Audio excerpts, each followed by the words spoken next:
Assalamualaikum warahmatullahi wabarakatuh. Perkenalkan, nama saya Humairah, NPM 18411167 dari kelas manajemen 18B. Di sini saya akan mengidentifikasi serta mitigasi resiko bisnis terkait UMKM yang berada di sekitar lingkungan saya. Karena kebetulan rumah saya dekat dengan Golden Fish Resto, maka langsung saja saya menelusuri bisnis UMKM tersebut.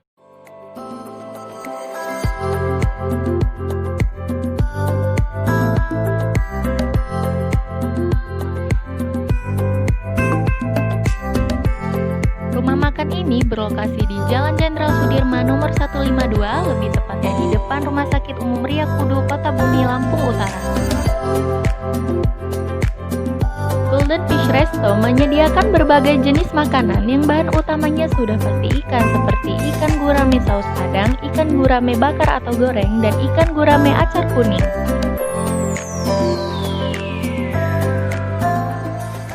Baik, langsung saja saya akan mengidentifikasi resiko bisnis UMKM Golden Fish Resto.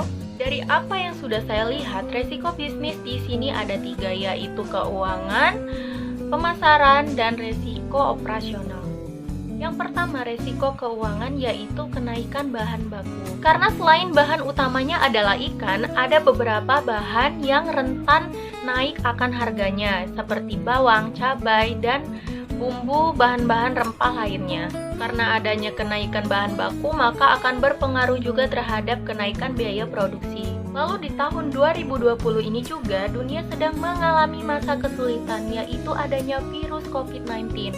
Virus ini akan berdampak terhadap penjualan. Mengapa demikian?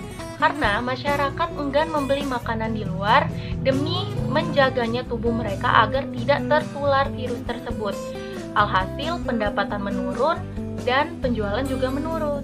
Baik, selanjutnya beralih ke pemasaran. Di pemasaran ini, karena banyaknya persaingan di luar sana yang menunya sama dengan apa yang dijual di Golden Fish Resto ini, maka tidak menutup kemungkinan konsumen akan beralih dan mencoba ke tempat yang lain. Apalagi harga yang relatif murah dibandingkan dengan Golden Fish Resto ini. Dan lanjut, yang terakhir adalah resiko bisnis operasional atau resiko sumber daya manusia yang dilakukan oleh kesalahan manusia itu sendiri.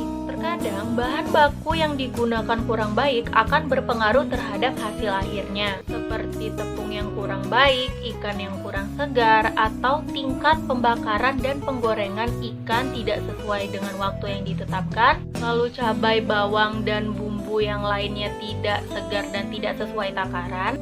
Semua pasti akan berpengaruh terhadap hasil akhir dan hasil penilaian rasa dari konsumen.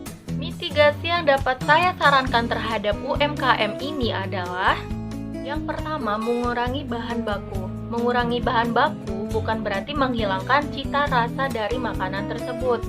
Dan mengurangi bahan baku juga bisa meringankan biaya produksi. Dan untuk menangani kasus COVID-19 ini yang berdampak terhadap penjualan, cobalah berikan rasa kepercayaan dan rasa aman untuk pelanggan membeli makanan dengan mematuhi protokol yang sudah diberikan oleh pemerintah, seperti menjaga kebersihan dari virus seperti menyemprotkan cairan desinfektan di setiap seluruh ruangan, menyediakan alat pencuci tangan sebelum masuk restoran, setiap pegawai dan pembeli dipastikan kesehatannya, dan memakai masker serta berjaga jarak. Yang kedua, karena orang Indonesia tergolong dengan orang yang mudah bosan dengan menu dan cita rasa, cobalah untuk membuat inovasi baru serta berikanlah ciri khas yang tidak dimiliki oleh restoran lain. Dengan begitu, makanan akan selalu digemari oleh konsumen. Dan yang terakhir, mulailah mengawasi bahan baku agar tidak terjadi kecerobohan dan kelalaian yang dilakukan oleh karyawan. Karena setiap kesalahan yang dilakukan tidak menutup kemungkinan untuk pelanggan memberikan sanksi lisan atau tulisan yang akan berdampak terhadap resto tersebut. Baiklah, sekian identifikasi serta mitigasi dari bisnis UMKM yang berada di sekitar lingkungan saya, yaitu Golden Fish Resto. Lebih dan kurangnya saya mohon maaf. Saya akhiri. Wassalamualaikum warahmatullahi wabarakatuh.